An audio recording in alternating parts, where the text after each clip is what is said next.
Sokongan Mahathir kepada Anwar sebagai Perdana Menteri ke-10 sudah tidak bernilai, malah tidak lagi diperlukan.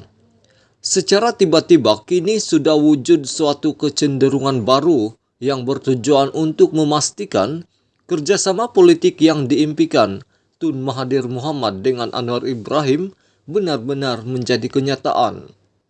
Kecenderungan itu ialah dengan cuba menggambarkan perlunya Tun Mahathir menerima dan membuat pengumuman terbuka untuk menyokong Anwar sebagai calon Perdana Menteri ke-10.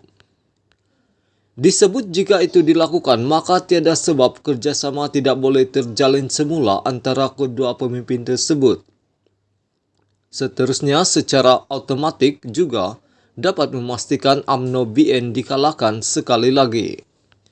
Yang berkata demikian daripada pencacai kaki 5 hinggalah kepada penganalisa politik bergelar profesor, segala-galanya kini terletak di pihak Tun Mahathir untuk menentukan berjaya atau tidak kerjasama itu. Setuju Tun Mahathir berbuat demikian, maka terbentuklah kerjasama itu. Di pihak Anwar pula dinasihatkan agar bersikap lebih terbuka dan jangan terlalu emosi dengan sejarah lama dengan Tun Mahathir. Tambah mereka politik itu pragmatik serta tiada musuh yang kekal dan tiada juga sahabat yang abadi. Di waktu yang sama, sejak semalam tampil pula seorang penyokong kuat Tun Mahathir mengesahkan kononnya Anwar sudah pun bersetuju untuk berjumpa dengan pengerusi GTA itu bagi membincangkan kerjasama antara mereka. Kata penyokong tersebut, pertemuan itu akan berlangsung dalam 2 atau 3 hari akan datang ini. Menurutnya, Tun Mahathir secara umumnya sudah bersetuju untuk menyokong Anwar sebagai calon Perdana Menteri ke-10 dan pengumuman rasmi mengenainya akan dibuat selepas pertemuan tersebut nanti. Katanya, kini tiada lagi isu antara Anwar dengan Tun Mahathir. Berikutan pengerusi GTA itu sudah setuju untuk menyokong pengerusi PH itu sebagai bakal Perdana Menteri seterusnya selepas PRU15 ini. Ternampak dalam hal ini walaupun PH melalui kenyataan Saifuddin Nasution Ismail telah memaklumkan gabungan itu akan berlawan mendepani PRU15 tanpa kerjasama dengan Tun Mahathir, GTA dan Pejuang. Masih ada pihak yang belum putus asa mahu menyelamatkan nyawa politik Tun Mahathir. Membentuk kerjasama dengan GTA bukanlah merupakan keinginan PH atau Anwar. Meskipun ada segelintir kelompok dalam PH tidak dinafikan sangat mahu ia berlaku. Tidak pernah Anwar membuka mulut mahu bekerjasama dengan orang yang telah mengkhianatinya. Malah beliau sentiasa gigih bekerja, memulihkan kekuatan PKR dan Pakatan Harapan dengan keyakinan dan semangat juangnya yang tidak pernah padam. Sebaliknya, yang teringin sangat bekerjasama ialah Tun Mahathir dan GTA, malah sampai ke peringkat beliau sudah tak kisah jika ada pihak yang menganggap keinginannya itu umpama menjilat ludah sendiri.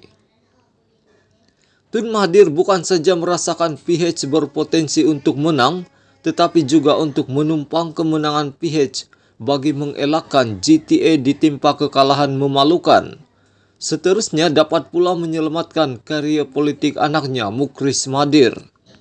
Kalau PH tiada potensi untuk menang, mana mungkin Tun Mahathir sanggup merendahkan dirinya sampai ke tahap tak kisah menjilat ludah sendiri.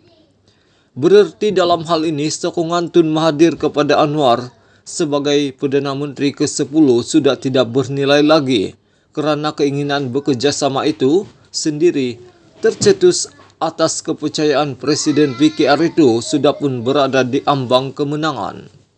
Yang lebih bernilai sebenarnya hanyalah Tun Mahathir ingin menumpang kekuatan serta kemenangan PH bagi menyelamatkan maruah diri dan masa depan anaknya.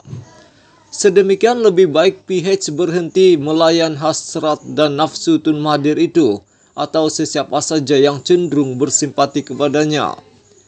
Apalagi meletakkan kepercayaan dengan menyandarkan perlunya beliau menyokong Anwar sebagai Perdana Menteri ke-10 dalam situasi sekarang ini. Sokongan beliau sudah tiada artinya lagi setelah sokongan yang sepatutnya kepada Anwar sebagai Perdana Menteri ke-8 sebelum ini dikhianati dan dicuranginya dengan sengaja dan dalam keadaan penuh kesedaran dilakukannya. Memang benar dalam politik tiada musuh yang kekal dan tiada sahabat yang abadi. Tetapi dengan Tun Mahathir, lebih baik kita memilih bermusuh selama-lamanya. Elok-elok sudah stabil dan aman tentram tanpa kelibatnya. Kemenangan pun tak jauh lagi di depan mata. Tak dek kerana adanya beliau bersama nanti, tak pasal-pasal PH jadi bergolak macam dulu semula. Artikel ini diterbitkan oleh Syahabuddin Husin pada 23 Oktober 2022.